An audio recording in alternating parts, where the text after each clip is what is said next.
จอมเมธีเรืองเดชวิเศษญาณ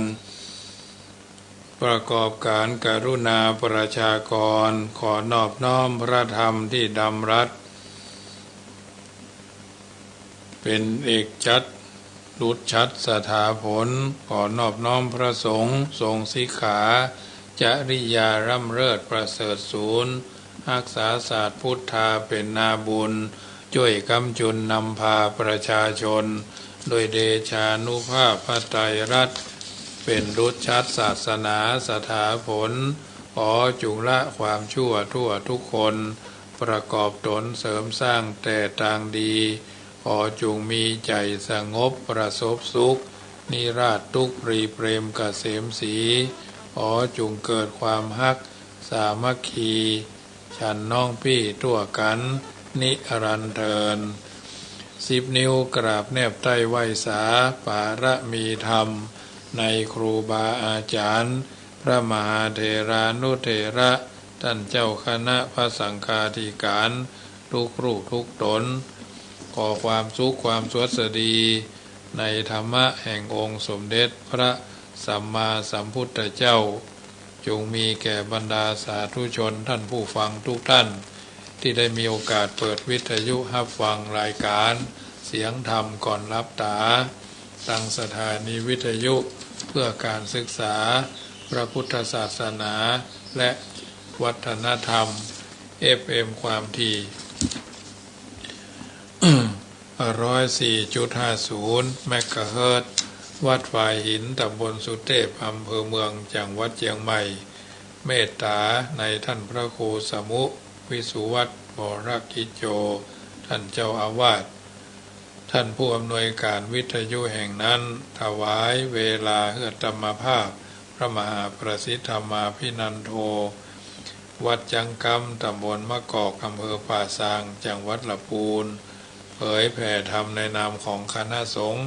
หน่วยอบรมประชาชนประจำตำบลมะกอกหน่วยเผยแผ่ศีลธรรมของกรมการศาสนากระทรวงวัฒนธรรมเบอร์โทรศัพท์061-547-6539 หรือจะทำบุญตังขึ้นวิทยุแห่งนี้บำรุงค่าน้ำค่าไฟค่าภัตตาหารพระเจ้าประสงค์องค์สามเณรและอาหารกลางวันของนักเรียนก็สามารถร่วมทำบุญกองทุนเข้าล้นบาทญาติพระธรรมนำชีวิตบ่เท่าแต่นั้นจะร่วมทำบุญกองทุนเผยแผ่ธรรมของวัดจังกำก็สามารถทำบุญที่ธนาคารกรุงไทยสาขาโรตัสป่าซางเบอร์โทรศัพท์ธนาคารก็7980021894ก็ได้7980021894หรือจะร่วมทำบุญธนาคารกรุงไทยเดิมแม่ทาก็หมายเลขบัญชีก็531-005-9903 ก็ได้หรือจะทำบุญพร้อมเพย์ก็ได้ที่เบอร์ธนาคารเบอร์โทรศัพท์อาตมาภาพนี่แหละ061-547-6539 061-547-6539ก็ขออนุโมทนากับศรัทธาญาติโยมที่มีกุศลจิตกุศลเจตนาจะร่วมทำบุญอันนั้นอันนี้ซึ่งอาตมาภาพได้ประชาสัมพันธ์ให้ญาติโยมได้ฟังไปเป็นระยะเบื้องแรกนี้จะได้นำไปญาติโยมกราบพระไหว้พระไหว้ครูอย่างก่อนเนาะการเดียวเขาก็ว่ากันเรื่องอื่นๆเป็นลำดับลำดาไปเพราะบ่ได้ปะกันหลายวันเนาะท่านพระครูสมุวิสุวัตรเพิ่นก็ว่าโอ้ท่านมหาประสิทธิ์นี่หายแซ่บเนี่ยไปไหนจ้างานนักแต่เนาะเพิ่นเฮาว่าดีเจหรือพวกเฮาเดินสายเนาะแต่ว่าพระกันที่วัดวังสิงห์คำเนาะเข้าวังกันแต่ว่านี่นะมีหลวงพ่อท่านพระครูธีระสุทธพจน์วัดป่าราชท่านอาจารย์วัดเกาะวัดป่าคอยเนาะป่าคอยเหนือก็ว่าป่าคอยใต้หมดเนาะท่านพระครูสมุวิสุวัตรท่านอาจารย์วัดกมลรัชกวัดวัดละวัดมณียารามกุลมัก ตลอดจนอาจารย์ท่านพระมหาบัณฑิตญาณเมธีเจ้าสัววัดคันธารามตงอ้อซึ่งก็ผู้มากด้วยบารมีกินตาลหยาดน้ำมากปวงหลวงหลายก็ได้สบายอกสบายใจช่วยเหลือโรงศพลงอย่างต่ออย่างร้ายที่บางทีบางครั้งก็ช่วยสงเคราะห์ผ้าผืนสุดท้ายของหมู่เฮาเราเจ้าข้าคือผ้าขาวเนาะห่อด้วยผ้าขาวเอามาก็บ่มีผ้าบ่มีผ่อนเอาก็ไปตัวเปล่ามาตัวเปล่าไปตัวเปล่าแต่ท่านอาจารย์พระมหาบัณฑิตญาณเมธีก็ดีอุบาท่านเจ้าหลายรูปหลายตนเป็นสะพานบุญเป็นเสบียงบุญเป็นต้นบุญเป็นต้นคิดเป็นต้นแบบเป็นต้นไม้เป็นต้นน้ำกันโดยตลอดมาอันนี้ก็จะได้เอื้อนเจริญพรประชาสัมพันธ์เนอะวัดใดถ้าใครต้องญาติโยมคนใดหมู่บ้านใดถ้าล้มหายตายจากเขตอำเภอป่าซางก็ไปที่วัดอุโบสถดอนตองเนาะไปทางครูบาไกรลาชก็ได้อำเภอเมืองลำพูนฝั่งตะวันออกก็ไปที่วัดน้ำพุหรือวัดน้ำปูดเนาะท่านพระวินัยภูวินัยทรเนาะเมธาสิทธิ์ไปที่เพิ่นได้ไปขอโลงใส่ศพเนาะผ้าขาวบางผ้าขาวดิบเนาะทางฝั่งสันปะตองก็ไปที่วัดห้วยอ้อวัดตงอ้อก็ได้เนาะอันนี้ก็เพิ่นจะได้สงเคราะห์ขอให้จนอย่าจนจริงๆอย่าเป็นคนอยากจนจ้องเป็นคนยากจนจริงๆจึงจะช่วยกันได้เนาะอยากกินครับคนเขาว่าอยากได้ก็อยากกินนะถ้าอยากกินนี่เพราะความหิวถ้าอยากได้ไม่มีวันพอนะอันนี้นำมาเอื้อนเจริญพรกับท่านสาธุชนคนดีทั้งหลายพร้อมกันแล้วกราบหนึ่งกราบสองกราบสามกราบสี่กราบห้าอะระหังสัมมาสัมพุทโธภะคะวาพุทธังภะคะวันตังวิวาเทมิกราบสวากาโตภะคะวะตาธัมโมธัมมังนัมมัสสามิกราบสุปฏิปันโนภะคะวะโตสาวกสังโฆสังฆังนามามิกราบมาตาปิตุหุนังอะหังวันตามิกราบคุณูปการีวันตามิกราบพระพุทธอย่าไปสะดุดทองคำกราบพระธรรมอย่าไปถูกใบลานกราบพระสงฆ์อย่าไปหลงลูกชาวบ้านพร้อมกันแล้วจะได้นำปาญาติโยมโยขันแก้ว5 โกฏากเป็นลำดับไปเนอโยพุทโธอันว่าพระพุทธเจ้าตนใดโลกุตโมตนพระเสริฐอุดมกว่าหมู่สัตวโลกอนันตัญญาโนอันมีญาณปัญญาหันที่สุดบ่ได้สันนิสิโนนั่งอยู่แล้วดีนักบ่หวั่นไหวแต่พยามารวราโพธิโมเรนั่งเนื้อแท่นแก้วแทบไก่เก้าไม้มาโพตนบาเสดอันวาจนแพ้อันนักอาการจริงก็ได้ถึงแล้วสัมโพธิญาณมหันติวิจัยโยปจนแพ้สงครามอย่างใหญ่มาลังอย่างใบยามานสะเสนังกับดังเสนานิพนมานอาการจริงก็ได้ถึงแล้วสัมโพธิยังพญาสัพพัญโยตยานตรัสโหใหญ่ยธรรมทั้งมวลอาหังอันว่าคาปัญนามาเมก่อนนบน้อมไว้โดยกายวจีมโนทั้งพุทธังยังพระพุทธเจ้าตนนั้นแลโยมกะธรรมโมอันว่ามกะธรรมอันใดอัตถังกิโกอันประกอบโดยองค์8 ประการสัมมาทิฏฐิอาทิโกอันมีสัมมาทิฏฐิเป็นต้นอริยปัตโตอันเป็นหนทางนิกายจากบาปอุจุกะมาโกอันเป็นหนทางเส้นซื่อบ่โกฏบ่เลี้ยวเพื่อโมฆะภเวสายะเพื่อเข้าสู่นิพพานนั้นพ้นจากทุกข์ในวัฏสงสาร จะนานังแห่งคนทั้งหลายก็โมติก็มีแล อาหังอันยังมกะธรรมโมอันว่ามกะธรรมันใด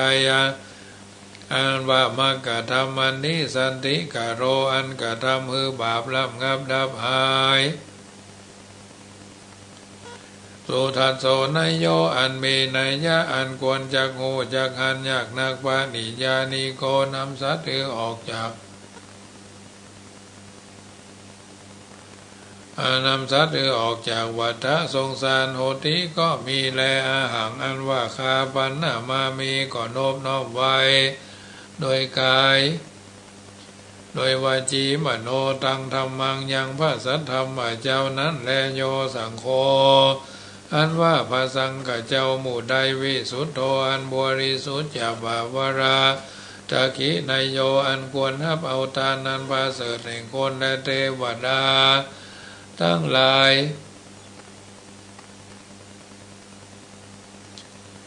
สันตินทริโยอันมีอินทรีย์ทั้งหกระงับดินัสสะปะมะระปะหิโนอันมีมาละคือกิเลส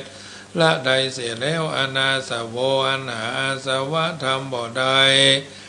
สมิติปัตโตอันใดถึงแล้วยังความสำริดทีบรมวรคูเนหิเนเกหิโดยหมู่คนทั้งหลายโดยหมู่คนทั้งหลายอันมากโหติก็มีแลอาหังอันว่าคาปันนามามีก็โนบน้อมไว้โดยกายวจีมโนตังสังฆังซึ่งพระสังฆเจ้านั้นแลอาหังอันว่าคานามามีก็โนบน้อมไว้พุทธังยังพระพุทธเจ้าตนตรัสนู้ใหญ่อย่าทำทั้งมวลคุณาสากลันตังอันมีคุณพันดังนามาสมุทอาหังอันว่าคานามามีก็โนบน้อมไว้ธรรมังยังพระสัทธรรมเจ้าโมเนราชเทสีตังอันพระพุทธเจ้าอักเทศนาอาหังอันว่าคานามามีก็โนบน้อมไว้ยังสังฆังยังพระสังฆเจ้าโมเนราชสาวกังอันเป็นลูกศิษย์ฟังคำสอนแห่งพระพุทธเจ้าอาหังอันว่าคานามามีก็โนบน้อมไว้กรรมฐานาทายากาจะหลียังครูบาอาจารย์เจ้าอันเป็นกรรมฐานาทายากานิพพานามากุเตสกังอันสำแดงกองแห่งนิพพานพุทธปูจานว่าพระอันว่าขีญาอันใดปูจายังพระพุทธเจ้ามหาเตจามีเตจาอนุภาวะอันมากธรรมปูจาอันว่าขีญาอันใดปูจายังพระสัทธรรมเจ้ามหาปัญญามีพญาอันมากสังฆปูจาอันว่าขีญาอันใดปูจายังพระสังฆเจ้ามหาโภคามีโภคาสัมปติกรมาโหติก็มีแลไม่ยังอันว่าผู้คาทั้งหลายละพระมหาเสขอจุงจะได้ทัศนันจะยังขีญาอันหานเมตตายะพุทธะยังพระพุทธเจ้าเมตตายะอันจักมาเป็นพระพุทธเจ้าไปนาพุทโธอันว่าพระพุทธเจ้าเมตตาโยตนชื่อเมตตายะเทวปูจิโตอันคนและเทวดา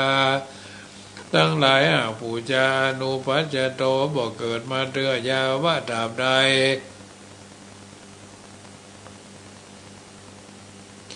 เมื่อยังอันว่าผู้คาทั้งหลายสั่งสารันโตพี่แม่นตวนเทวไปมาคือตายแล้วเกิดเอากำเนิดหลายทีสังสารในวัฏสงสารมกามามหาเสขอจุงจะได้ถึงคือว่าขออย่าได้เกิดอบายเยในอบายทุกติคือนรกเป็นเปรตเป็นสัตว์เดรัจฉานยาวะตับใดมีนาตุปาบุปาราจาการวากรรมเมนะโดยกรรมมันใดปูจาการวะโดยทูปโดยเทียนเข้าดอกไม้อันนี้เตนิปานาปัจจโยจงเป็นปัจจัยกำโจอื่นใดนิพพานโนตุจงมีโนแก่ผู้ข้าทั้งหลายนิจังเที่ยงแท้แด่เตอนะโมตัสสะภะคะวะโตอะระหะโตสัมมาสัมพุทธัสสะนะโมตัสสะภะคะวะโตอะระหะโตสัมมาสัมพุทธัสสะนะโมตัสสะภ ะคะวะโตอะระหะโตสัมมาสัมพุทธัสสะพุทธังสรณังกัจฉามิธัมมังสรณังกัจฉามิสังฆังสรณังกัจฉามิทุติยัมปิพุทธังสรณังกัจฉามิทุติยัมปิธัมมังสรณังกัจฉามิทุติยัมปิสังฆังสรณังกัจฉามิตติยัมปิพุทธังสรณังกัจฉามิตติยัมปิธัมมังสรณังกัจฉามิตติยัมปิสังฆังสรณังกัจฉามิสรณกัมมานังพุทโธสัพพัญญูตยโนธัมโมโรกุตโรนาวาสังโฆมัคคะปะระโตจาอิเจตังรัตนะทะยังเอตัสสะอนุภาเวนะสัพพะอันตรายโยวินาสันตุโนติปิโสภะคะวะอะระหังสัมมาสัมพุทโธวิชชาญาณนะสัมปันโนสุขโตโรกวิโตอนุตตโรปุริสธรรมสารถิสัทธาเทวมนุสสนังพุทโธภะคะวะติสวากขาโตภะคะวะตาธัมโมสันทิติโกอากาลิโกเอหิปัสสิโกโอปนาติโกปัจจตังเวทิทัพโพวิญโยหิติสุปฏิปันโนภะคะวะโตสาวกสังโฆยุปฏิปันโนภะคะวะโตสาวกสังโฆยะยะปฏิปันโนภะคะวะโตสาวกสังโฆสามิจิปฏิปันโนภะคะวะโตสาวกสังโฆยะทิทังยะตาริปุริสายุคานิอันทะปุริสาภุคลาเอสะภะคะวะโตสาวกสังโฆอาหุนยโยปาหุนยโยตักขินยโยอัญชริกะรณิโยอนุตรังปุญญเกตังโลกัสสติยันตุนิมิตังอวะมังกรัญจโยจามนาโพสกุณาสัสสะโตปะปะกะโหตุสุปินังอาคันตังพุทธานุภาเวนะวินาศเวนตุยันตุเนเมตังอวะมังกรัญจโยจามนาโพสกุณาสัสสะโตปะปะกะโหตุสุปินังอาคันตังสังธรรมานุภาเวนะวินาสะเวนตุยันตุเนเมตังอวะมังกรัญจโยจามนาโพสกุณาสัสสะโตปะปะกะโหตุสุปินังอาคันตังสังฆานุภาเวนะวินาสะเมนโตติปิโสภะคะวะตนะปารมีสัมปันโนตนะอุปปารมีสัมปันโนตนะปรมัตถปารมีสัมปันโนเมตตาไมตรีกรุณามุทิตาอุเบกขาปารมีสัมปันโนอิติปิโสภะคะวะศีลปารมีสัมปันโนศีลาอุปปารมีสัมปันโนศีลปารมัตถปารมีสัมปันโนเมตตาไมตรีกรุณามุทิตาอุเบกขาปารมีสัมปันโนอิติปิโสภะคะวะเนกขัมมะปารมีสัมปันโนเนกขัมมะอุปปารมีสัมปันโนเนกขัมมะปารมัตถปารมีสัมปันโนเมตตาไมตรีกรุณามุทิตาอุเบกขาปารมีสัมปันโนติปิโสภะคะวะปัญญาปารมีสัมปันโนปัญญาอุปปารมีสัมปันโนปัญญาปรมัตถปารมีสัมปันโนเมตตาไมตรีกรุณามุทิตาอุเบกขาปารมีสัมปันโนอิติปิโสภะคะวะวิริยะปารมีสัมปันโนวิริยะอุปปารมีสัมปันโนวิริยะปรมัตถปารมีสัมปันโนเมตตาไมตรีกรุณามุทิตาอุเบกขาปารมีสัมปันโนติปิโสภะคะวะวิริยะปารมีสัมปันโนวิริยะอุปปารมีสัมปันโนวิริยะปรมัตถปารมีสัมปันโนอิติปิโสภะคะวะอุเบกขันติปารมีสัมปันโนขันติอุปปารมีสัมปันโนขันติปรมัตถปารมีสัมปันโนอิติปิเมตตาไมตรีกรุณามุทิตาอุเบกขาปารมีสัมปันโนปิปิโสภะคะวะ สัจจะปารมีสัมปันโนสัจจะอุปปารมีสัมปันโนสัจจะปรมัตถปารมีสัมปันโนติปิโสภควาอธิฐานะปารมีสัมปันโนอธิฐานะอุปปารมีสัมปันโนอธิฐานะปรมัตถปารมีสัมปันโนเมตตาไมตรีกรุณามุทิตาอุเบกขาปารมีสัมปันโนติปิโสภควา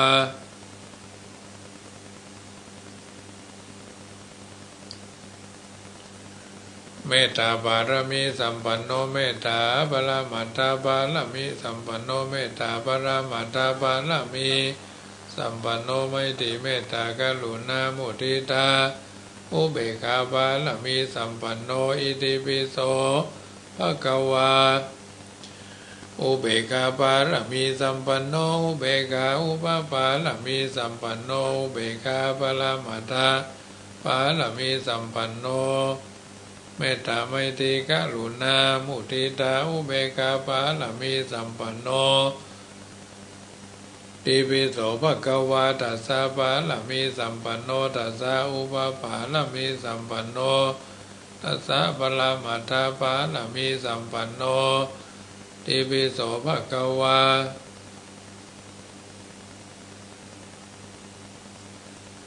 โสภควาอิติปิสาธุสาธุพระปัญญาปารมี30ทัสสาธุพระปัญญาปารมีวัดแวดล้อมวิริยาปารมีอ้อมระวังดีศีลปารมีบังหอกบังดาบเมตตาปารมี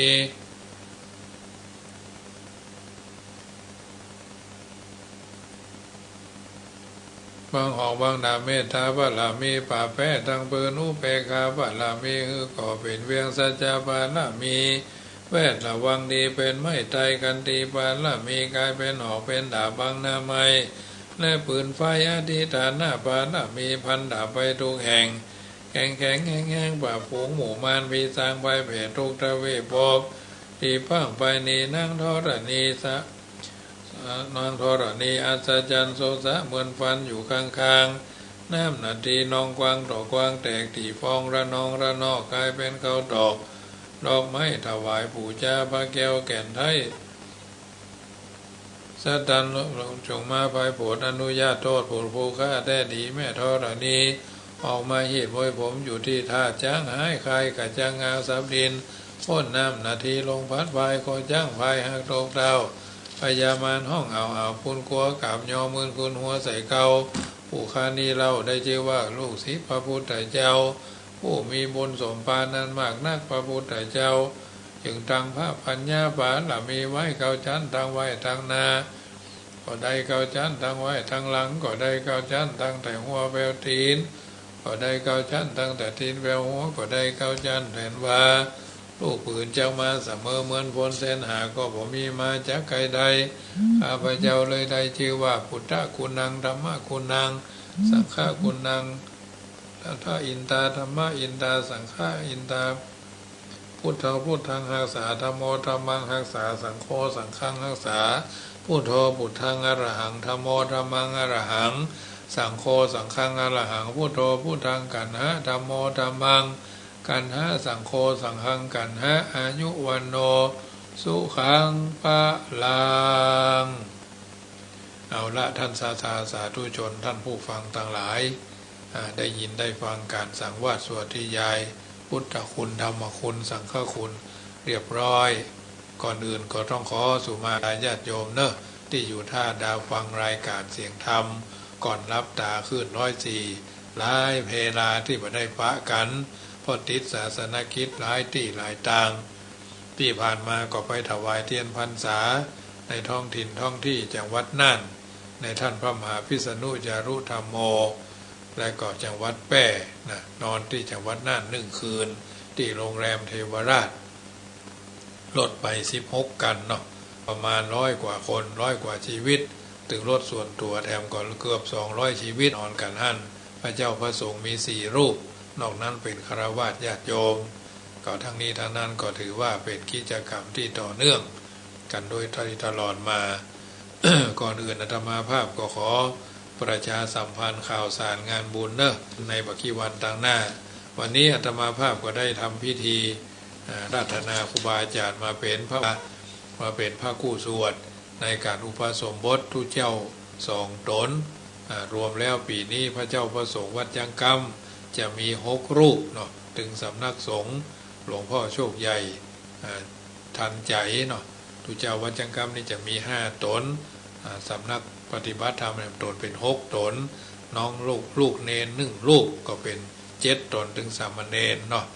พี่น้องศรัทธาตั้งเจียงใหม่เนาะใครร่วมทำบุญเป็นเจ้าภาพสบู่ยาสีฟันผ้าไตรจีวรที่ถวายพระเจ้าประสงค์ที่จำพรรษาก็สามารถถวายกันได้เนอะวันเข้าพรรษาถ้าผ่านมาทางอำเภอป่าซางจะไปบ้านโฮงหลงลี่ตานเตียน9 วัดก็มาแวะหล่อเตียนพรรษาได้เนาะก่อนอื่นอาตมาก่อนที่จะถึงวันเข้าพรรษานั้นอาตมาภาพจะนำพาญาติโยมไป ถวายเทียนพรรษาในท้องถิ่นท้องที่เขตอำเภอเมืองลำปางอำเภอแม่เมาะและอำเภองาวและอำเภอเมืองพะเยาวัดแรกนี่เราจะเดินทางไปกันวัดพระเจ้าไม้เทาะวัดพระเจ้าไม้ซ้อตำบลพิชัยอำเภอเมืองลำปางวัดบ้านดงตำบลเดียวกันอำเภอแม่เมาะวัดพระบาทนางรองจะไปรวมกันที่วัดพระเจ้าไม้ซ้อตำบลพิชัยเป็นจุดที่1กินข้าวงามข้าวไงกันตรงนั้น3 วัดก็จะรวมเป็นจุดที่1เป็นจุดที่1เป็นจุดละที่3 วัดจุดที่2ก็วัดเมืองมูล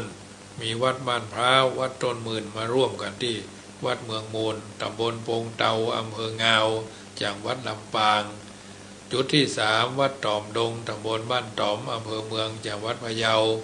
วัดผาจ้างมูบและสำนักปฏิบัติธรรมแม่ปองจันทร์ก็จะมารวมกันที่วัดตอมดงเป็นจุดที่3จุด9 วัดเอาไปได้ไปทุกวัดเอาจะนิมนต์มารวมกันเป็นจุดไปเพราะเวลาระยะทางอันยาวไกลเราจะต้องเดินทางไปอย่างสบายการเดินทางไปครั้งนี้ก็จะเดินทางไปเจ้าของวันอาทิตย์ที่23นะวันอาทิตย์ที่23เดือนกรกฎาเดือนกรกฎนี่แหละจะได้ไปถวายกันอาตมาภาพก็จะไปตั้งต้นรอกันที่ญาติโยมที่ปั๊มน้ำมันพีทีดอยติไม่ใช่ปตท.ขอแก้ข่าวด้วยเนาะปั๊มน้ำมันพีทีดอยติตำบลสีบัวบานเนาะที่นั้นอาจจะเป็นตำบลป่าซักไปจุดกันที่นั่นตี 5เจอกันตรงนั้นรับบัตรรับเบอร์ขึ้นเส้นขึ้นสายกันไปเป็นเจ้าของรถไปเป็นสะพานบุญเนาะก็จะได้ไปปะกันตรงนั้นไปจะหอมก้าเตียนก้าอย่างก็ไปจ่ายสตางค์กันตรงนั้นเพราะฉะนั้นก้าเตียนพรรษา10 เล่มบางท่านก็จ่ายแล้วสาธุอนุโมทนาบางท่านก็ฝากแม่นั่นป่อนี้ลุงนั่นอ้ายนี้มาก็จะฮับกันที่นั้นเลยเพราะฉะนั้นตี4 เกิงถึงตี 5นี่ปะกันตรงนั้นจะได้เดินทางไปกันจะได้จ่ายเบอร์1ก็ติดเบอร์2ก็ติดเบอร์ทั้งหาเองและหาให้เนาะหาเองและหาให้อันนี้ก็แจ้งให้ทราบเอาไปเป็นขบวนปัจจัยค่ารถทั้งหมดเอามารวมที่อาตมาภาพที่เดียวเนาะ 4,500 เอามาจ่ายให้อาตมาทุกคันเนาะทั้งหาเองและหาให้เนาะปัจจัยการรถเอามาให้อาตมาและอาตมาภาพก็จะจ่ายคืนให้วัดสุดท้ายนะจุดสุดท้ายก่อนแยกย้ายกันถ้าไม่ฉะนั้นแล้วไม่เช่นนั้นแล้วมันจังลึกคนรถนี่นะคิ้วหนาตาฮึกคิ้วบางกลางยาวต้องมีกินตาลต้องฟังทุเจ้ารถลายานพาหนะต้องฟังคุณบุญเลิศเพราะบุญเลิศเป็นคนจัดเพื่อนเขาว่าจัดโปรแกรมเนาะอันนี้ก็แจ้งให้ทราบงัวควายจ้างมาสวกก้าปากแข็งอย่างฟังเจ้านาย วอกก็มีพญาจ่าฝูงจ้างก็มีพญาจ่าโขงวัดก็มีเจ้าอาวาสตลอดจนหมู่บ้านก็มีพ่อหลวงตำบลก็มีท่านพ่อกำนันเนาะผู้ว่าก็เป็นเจ้าจังหวัดเนาะ พระเจ้าพระสงฆ์ระดับจังหวัดก็มีเจ้าคณะจังหวัดเราต้องฟังกันกินตาลน้ำกินน้ำตาลก็ฟังปู่จารย์นะพ่ออาจารย์ท่านอาจารย์มัคคณายาจารย์นะแล้วแต่เขาจะว่าเพราะฉะนั้นต้องฟังกันมันเขาจะว่าแล้วก็มันจะมีประเภทเลื่อมเนาะญาติโยมที่จะไปกาตมาฟังรายการนี้อยู่หนึ่งต้องสำรวจว่ารถคันนั้นใครเป็นคนขับถามชื่อเสียงเรียงนามถามเบอร์เขาไว้เขาอาจจะทำไม่ดีไม่ร้ายเช่นขับรถโวยขับรถฉวาดเฉวียงไม่เป็นที่ประทับใจปีหน้าเขาก็บ่ต้องเอาละโอกาสทางหน้าเขาก็เอาเปิดห้องว่าเด็ดปีกเด็ดหางเด็ดกลางเด็ดหนวดเด็ดขนตาเด็ดขนดังเสียให้เรียบร้อยนะเพราะฉะนั้นเขาเป็นคนจ่ายสตังค์มีค่าสำหรับเขาอาจจะด้อยค่าสำหรับเขาเพราะฉะนั้นไม่มีเราเขาก็ไม่มีเขาไม่มีเราเขาก็อยู่ไม่ได้เราไม่มีเขาก็อยู่ไม่ได้เราไม่มีเขาเราก็อยู่เราไม่มีเขาเราก็อยู่ไม่ได้เพราะต้องเปิ้งเขาไม่มีเราเขาก็ต้องเปิ้งเราเขาก็อยู่ไม่ได้เหมือนกันซื้อรถไม่ใช่ว่าเอาใส่ในกระเป๋ากางเกงญาติโยมทั้งหลายเพราะฉะนั้นทั้งนี้ทั้งนั้นก็ถึงแจ้งให้บรรดาญาติโยมทั้งสาวทั้งหลายได้ทราบสิ่งต่างๆเหล่านี้คือมันมีคุณมีค่าเนาะสำหรับที่ผ่านมาวันนี้อาตมาภาพได้มีการอุปสมบทเป็กตุเจ้าไปเป็นที่เรียบร้อยตามที่ท่านทั้งหลายได้ร่วมทำบุญกันมาเนาะมีครอบครัวโยมครอบครัวเดชารัตน์ร่วมบวชบวชพระเป็กตุ2 ตนคือนาคเรือซักเพิ่นบ่ค่อยมีฐานะนาคนาคพงศักดิ์นี่เพิ่นพอจะมีฐานะอยู่เพิ่นก็สามารถหาปัจจัย10,000มาได้ปัจจัยที่ท่านโยมทั้งหลายหอมอาตมาภาพก็เอาไปจัดซื้อเครื่องดื่มถวายพระน้ำแข็งเนาะน้ำขวดไม่ใช่น้ำขวดน้ำเปล่าเนี่ยน้ำเปล่าเนี่ยเพราะว่านาคแต่ละคนเพิ่นก็บ่ได้เอาน้ำมาเท่าที่ควรก็เลยไปซื้อน้ำมาใส่ในถังน้ำแข็งไว้ซื้อน้ำแข็งมากระสอบ40ทั้งหมดทั้งมวล3 แก่นแก่นละ40 บาท40 บาทถังละ3 กระสอบ3 กระสอบนะ39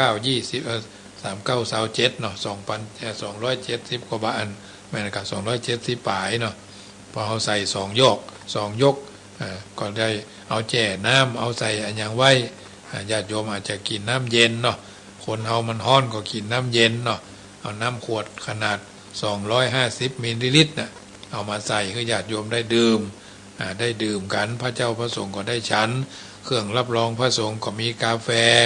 เครื่องดื่มอื่นๆเอาถวายพระคุณท่านเพราะฉะนั้น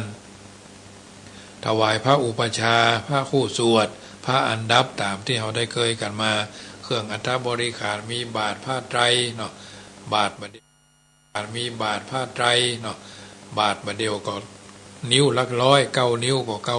900แต่ทารกบาททำมากกข้างในแถมนี่ก็คือมันครบตามนั้นอ่ะชุดละ1,200ผ้าไตรก็1,800ตีละ2,000เนาะเครื่องอื่นๆเครื่องผ้าที่นอนหมอนมุ้งผ้าผ่อนต้นสบายนี่ก็เอามาใส่ถวายผ้า7 ตัวสบู่ยาสีฟันอันนี้ก็ได้จัดถวายไปเป็นที่เรียบร้อยเพิ่นเฮาว่าเครื่องถวายสักการะเตียนขอบวชแล้วก็ทำข้าวสารแบบบะเก่าโบราณเฮาก็ทำกันมาอย่างนี้แหละก็ผ่านไปด้วยดีถัดนั้นมาก็หมายมีครอบครัวพ่อสีมูลแม่สมแลเลงโยมประสบคณาพรปอกตีรวัตรปอกคำร่วมทำบุญมา500 บาทโยมอุบาสิกาสมจิตอุ่นจิตร่วมทำบุญมา500แม่เกศรชัยวุฒิแม่สุธรรมอินทรีย์การกนกเชียงใหม่500ป้าอุดมแม่ขจรสารปีพร้อมครอบครัวร่วมทำบุญปวดพระเป็กตุ1,000 บาทรวมเป็นเจ้าภาพยา5 ชุด 1,500 บาทรวมกัน 1,500 บาทโยมทศพรเชียงใหม่100 บาทโยมแม่อรวรรณทำทองบวชพระ500สมทบมาแถม1,500ครอบครัวโยมครอบครัวเดชารัตน์สมทบมาแถม2,000เนาะรวมเป็น3,000 แม่อรวรรณทำทองอุทิศไปฮื้อพ่อสีแม่กุยทำทองโยมโอภาสครอบครัวคุณโยมโอภาสเชียงใหม่ร่วมทำบุญมาแถม300ก็ได้ครับไว้เป็นที่เรียบร้อยแล้วก็หลายคนที่เพิ่นโอนมาเนาะอันนี้เจ้าที่รายชื่ออยู่ที่มือสมาภาพเนี่ยก็แจ้งให้ทราบวันนี้โยมแม่รัศมีคะเนตรร่วมทำบุญแถม400แม่ลูนตุนคำ100แม่อุไรพักดีแถม100ทัดนั้นมาแม่อุไรพักดีแถม200เนาะสาธุสาธุเนอะที่บนหอมกันมาคนละเล็กคนละน้อยคนละนิดคนละหน่อยนะก็มาได้อย่างกันเนาะโยมสงวนพรรษาประยูนแก้วโหเนาะร่วมทำบุญอาตมาภาพวันนั้น400อูบคำสาวบุญตันบ้านพระบาท200ยุพินสิทธินนท์ร่วมทำบุญมาแถม100แม่อุ้ยวันเสือมะกอกทำบุญหล่อเตียน100 บาทแม่แสงเอ้ยสุติวงศ์แม่อำนวยไทยยันโตเนาะร่วมทำบุญมาแถม40 บาทเนาะโยมพัชรินแซ่เตียเหมืองง่าละปูน500แม่อำพันธ์พี่ชัยเจริญกุลร่วมทำบุญมาแถมจำนวน1แม่เปงเชิดชูแม่ท่านเจ้าคุณวัดพระบาทวัดพระธาตุจ่อแฮเนาะเมืองแป้ทำบุญอายุ80 ปีอุทิศให้พ่อใหญ่ลือแม่ใหญ่ไลอุ่นวงเจ้ากรรมในเวร500 บาทสาธุสาธุเนอะโยมประทุมพรสลีสันทรายหลวงร่วมทำบุญมานี่ก็ได้รับไว้เป็นที่เรียบร้อยคนละเล็กคนละน้อยคนละนิดคนละหน่อยก็ประกาศอนุโมทนาให้ท่านต่างหลายได้ทราบอินพรหมยมราชคุดหนักน้ำปรมัยไอสวนตนเทพุทธเทวดาตนจำบุญตนจำบาปตนจำน้ำหยาดเมียดหมายตาลจดเอาลายหมายเอาชื่อท่านต่างหลายได้รับแล้วคณะโยมรถตู้แม่ลำดวนประกอบลำบุญมาละบ้านเรือนได้แล้วไปเป็นที่เรียบร้อยซึ่งพี่น้องทางเจดีย์3 ยอดก็เอาหอมสตางค์มาหอมกันเมื่อแรงวันเนี้ยโยมรุ่งละพินเนาะโยมรุ่งละพินตระกูลทิพย์ป้ามวยล่ำ3 หลังนะแม่จันสอนเจดีย์3 ยอด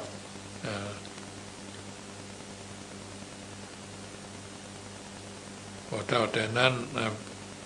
นางหมันสมบูรณ์ทองต้าบะโอทวีแสงจันใจซิตต้าบะโอพ่อปันไม่แก้วปันปีเนาะต้าบะโอรวมกันมาคนละเล็กคนละน้อยญาติโยมก็อนุโมทนาเนอะสำหรับรถที่จะไปกินไปตานแม่คณะของโยมแม่จีรพันธ์โมป้อเนาะเพิ่นก็ทวงมาว่าแม่หอมไปแล้ว8 ท่านคนละจุดนะถูกไหมแต่ตะกี้ที่บนโต๊ะเนาะรถก็หมายมีรถกันที่1แม่ลำดวน4 จุมป่าซางกันที่2แม่บัวคำหนองศูนย์บ้านโฮงกันที่3เยาวเรศป่ามุ่นกันที่4แม่กิ่งแก้วป่ามุ่นกันที่5แม่ลำดวนป่ามุ่นกันที่6แม่โยมแม่ครูมริวันหรือแม่ครูอุดเนาะพระเจ้าล้านตองกันที่7แม่บัวรมหนองสมณะอำเภอป่าซางกันที่8แม่สอนหนองสมณะป่าซางกันที่9แม่ฟองจันทร์ป่าป่วยกันที่10แม่สมบูรณ์นครินทร์กันที่11แม่แก้วลงห้วยเย็นกันที่12แม่พวงปากาอุโมงค์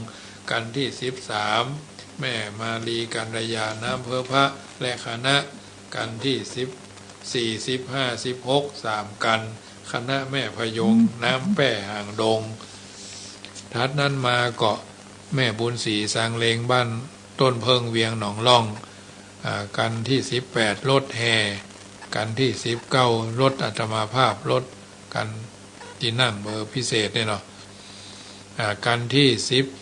19กันที่21โยมแม่บุญยวงว่างตระกูลป่าเหียว2กันกันที่22 23แม่รัศมีข้าเนสารปี2กันกันที่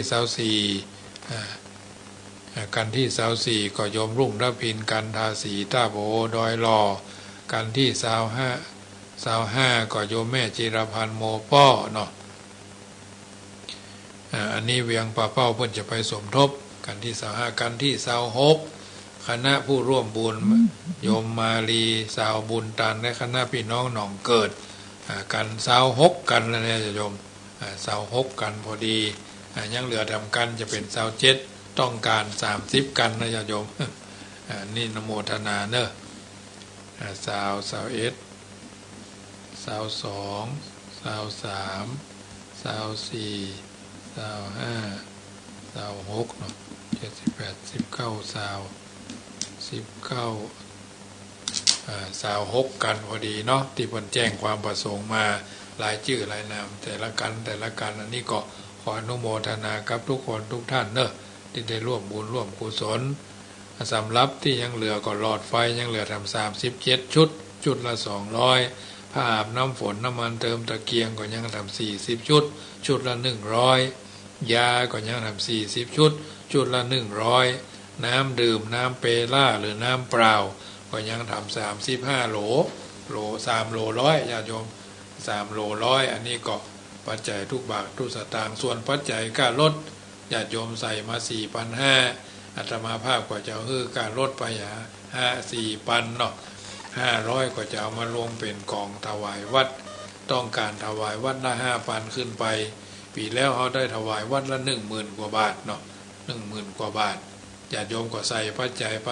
1คนก็10ซองเนาะซองละเท่าใด10ซองละ20ไว้เนาะสมมุติเนาะ10ซองละ20ก็200เนาะ200 10วัดถึงวัดจังกร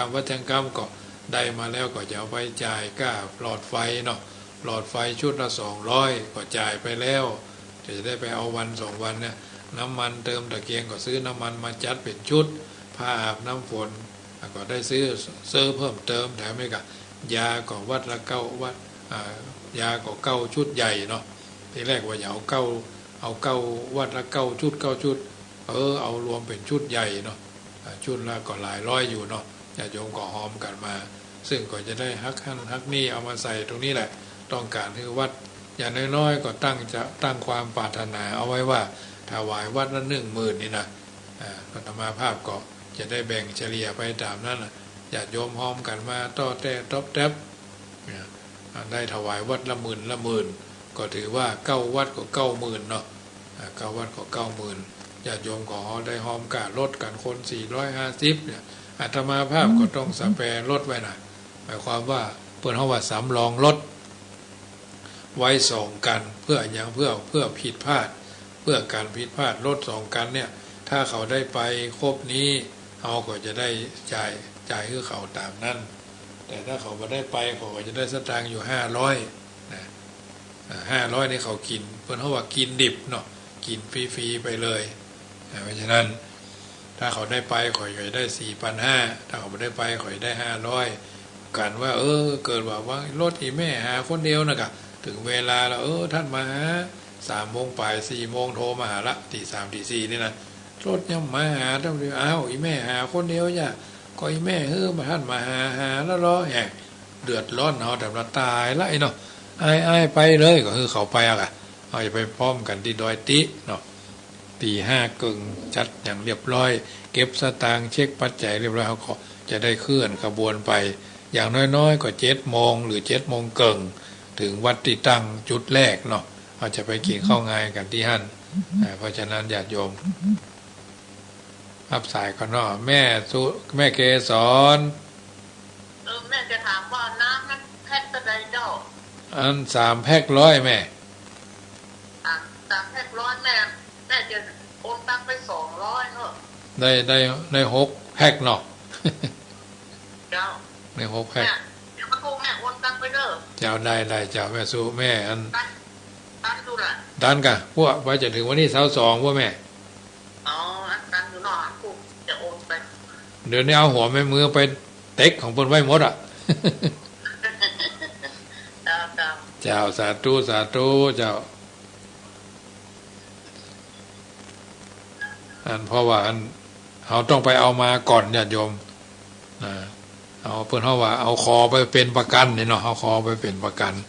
ก็จะเป็นอย่างเงี้ยทุกปีญาติโยมต๊อบแทบกันไปอย่างเงี้ยก็บ่ได้นักหนาสาหัสกันยังเนาะญาติโยมหอมได้มาก็ยังแควนน้อยบางปีก็ได้ล้น เอาอันนั้นใส่อันนั้นนะญาติโยมเอ๋ยสอดไฟก็ชุด200ท่านก็ลองคูณว่าต่อชุดละ281ชุดเนาะเท่าใดอ่ะผ้าอาบน้ำฝนก็ผ้าผืน50อ่ะผ้าผืน50น้ำมันขวด25อ่ะเอาก็เอา81ชุดอ่ะ81ขวด81ผืนเอามาเป็นชุดเอาคือญาติโยมช่วยกันคนละ100อ่ะก็จะแย่แหละลองบัดซื้อมันบ่มีละชุดละ99 บาทแต่เขาอาศัยน้ำจิตใส่น้ำใจหรอกถ้าเอาช่วยกันคนละชุด2ชุดมันก็ยังแควนน้อยอีกอ่ะยาก็เหมือนกันเอาก็เอามาชุดละแต่ละชุดละ99 บาทเนี่ย99 บาทก็จัดท่านจัดนี่มันได้ชุดละใหญ่ๆไปเลยอีกอ่ะก็เปิดรู้ตั้งดื่มรู้ตั้งฉันเนาะยานี่นะน้ำก็เหมือนกันทีแรกก็จะถวายวัดละ5ไปเดือญาติโยมพร้อมกันมาก็จะถวายวัดละ10 แพ็คอีกอ่ะเตียนภาษานี่มีอยู่แล้วนะอันนี้ก็ถือว่าโยมแม่เรนูชัยวงศ์เป็นจะได้มั้งเนาะไปหมู่ปีนี้ถ้าจะอันอย่างต่ออย่างจ้ะโยมแม่ไปเจริญพรแม่บัวเร็ว2 กันเนาะเจ้าอิ่มนี่จื้อเนี่ยวะพอแล้วคนว่าเช็คจื้อนะเจ้าแม่บัวเร็วอิ่มนี่จื้อนี่ไหนเลยแกนี่ตอนเขาว่าสวามหาไผ่ยังโทรกับว่าประกาศวิทยุกันนะวันนั้นออกนี่แต่ละคำว่าออกนี่นะไปอันตานเตียนทุดงทัวแม่เอ้ยประเดี๋ยวนี้ก็27 28กันแล้วนี้นะ27 28แล้วน่าจะขึ้น30อยู่จ้าเอาบุญว่าเนาะเจ้าแม่2 กันบ้านแม่บัวเร็วปะเจ้าได้ยินว่ามันหัวใจใจกุศลตั้นนะเจ็บใจยังแน่ใจกันเลยเจ้ามันพูดก็ทำคนนี้คนโซ่แล้วคนมาบอกก็จะโทรไปบอกนะเจ้าสาธุเจ้า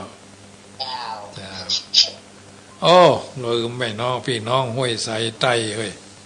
แม่บัวเร็วปาลีแหม2 กันเนาะเปิดหาคนเดียวเนอะอันนี้บนห้วยใสเนาะปัญหาคนเดียวนะพวกเราเขาก็คลิกใจนะถ้าเปิดบัตรโทรมาถ้าแม่เรนูชัยวงศ์แห่งกันนี่ก็30พอดีเนอะ2 กัน26 27 28 29เนาะ26 27 28ก็ถือว่าไก่แม่เรนูจะได้พี่น้องแม่เลี้ยงกาแฟว่าได้ไปนี่ก็ได้แห่งกันก็30พอดีอ่ะซ้อได้ไปไม่เลี้ยงนากาแฟนี่นะเพิ่นก็ใจเถอะเลี้ยงว่านะก็วันนั้นเพิ่นก็ไปบ้านเพิ่นพุ่งมานะอนุโมทนาปิกไปแบบปิกมาแบบได้530ถ้าจะได้อยู่กับหุเนาะเพิ่นเฮาว่าลูกคุยอยู่ในกางเกงเนาะจะแบก็จะกำเฮาก็หู้แท้ของยี่มันอยู่ทางในเด้อถ้าใดก็ขอให้โชคดีกันทั่วหน้าเอาละสมสมัยได้เวลาเนอะเวลาก็เหลือ2 นาทีเพื่อรายการอื่นเพื่อจะเข้ามาวันนี้อาตมาภาพก็ขอแหบคอแห้งเพราะว่าเป็กทุเจ้าเนาะสวดก็ดีสวดสอนก็ดีสอนทักทายเป็นปูจานอยู่ในนี้หมดนับแต่จุดตุบจุดเทียนเป็นปูจานโอกาสเว้นทาน